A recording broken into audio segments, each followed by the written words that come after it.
So something that I saw happening when the Johnny Depp and Amber Heard case first happened was a lot of these so-called alpha men or men that claim to be a part of the manosphere community, and I'm not saying everyone, and I'm not saying the manosphere community on YouTube should not exist. I am not saying that I support male spaces. However, in every community there's a toxic side, and I saw these male YouTubers come out and call Johnny Depp things like a beta or pussy or weak for, allowing Amber Heard to run all over him or beat him or abuse him or use him as a doormat. People saying stuff like, you are a powerful man, you are a high value man, you are a rich man, you are an actor, blah blah, how could you let this happen, stuff like that. It was really sickening to me that that was the rhetoric that was going on.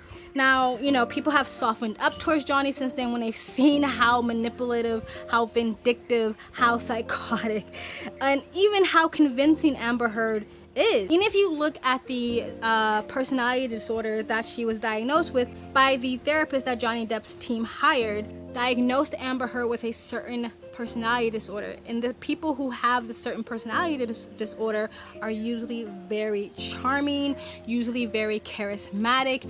People usually gravitate to them. They can convince people they are someone that they're not, and anybody can be victim or susceptible to that. It doesn't matter if you're a man, it does not matter if you're a woman, it does not matter if you're rich, and it does not matter if you're poor. Now, I'm not saying that Johnny Depp shouldn't be held accountable and responsible for his part that he played in this toxic relationship that he had with Amber Heard. But guys, you also have to take mental health into account, okay? There have been multiple people that have said or testified that said they have witnessed Johnny Depp looking depressed, looking sad, being isolated, looking alone, and just looking downtrodden. Johnny Depp, in my opinion, was clearly dealing with mental health issues and maybe self-medicating with drugs, which is not the right thing to do, but people do it all the time. And mental health does not discriminate. It's not, oh, you were an alpha man, so I will just go away. I'm depression, I just won't attack you because you're an alpha man. Or you're an alpha man, so anxiety just does not exist in your universe. You're an alpha man, and alpha men just have a certain gene where they don't suffer from mental health disorders or mental health problems or behavioral problems or anything like that. Being an alpha man does not exclude you from suffering from mental health issues. And so the idea that someone's suffering from mental health problems, or the idea that someone can fall prey to someone who has a personality disorder that gives them the ability to be charming, to be manipulative, to sort of lure people in, the fact that he fell for that does not make him weak, and it doesn't make him a beta. And the fact that so many guys came out calling him that, this is why men don't come forward about their mental health. This is why men don't come forward about their depression, about their anger issues, about their anxiety, or about the childhood trauma, which once again, Johnny Depp suffered from. Johnny Depp and his sister suffered from severe childhood abuse, violently, emotionally, mentally, and psychologically. And no, childhood trauma does not go away. As someone who suffered from a severe child abuse, let me tell you, praying it away is not going to happen. It takes years and years of self-work to get through childhood trauma. That doesn't make you a weak man, and that doesn't take away from being an alpha man. In my opinion, part of being an alpha man is maturity and intelligence. Intellect. So a real alpha man would have the maturity and the intellect to understand these things, would have the maturity and intellect to say mental health does not discriminate.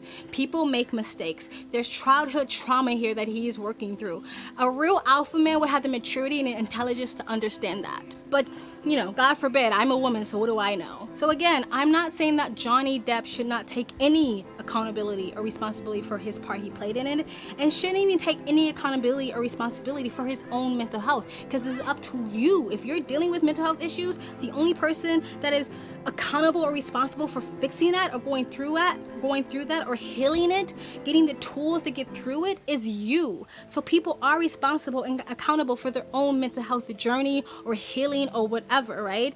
But to make it seem like because he suffered from mental health issues and because he fell into a relationship that wasn't healthy for him somehow makes him weak. I think that rhetoric is so fucking toxic, and again, it's the reason why so many men do not come forward about their mental health issues.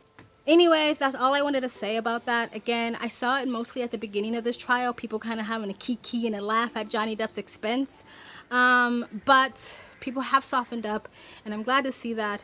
Hopefully Johnny Depp gets the help that he needs. Hopefully he does not continue self-medicating, but I mean, the guy is nearly 60 years old, so habits die hard. Let's just say that.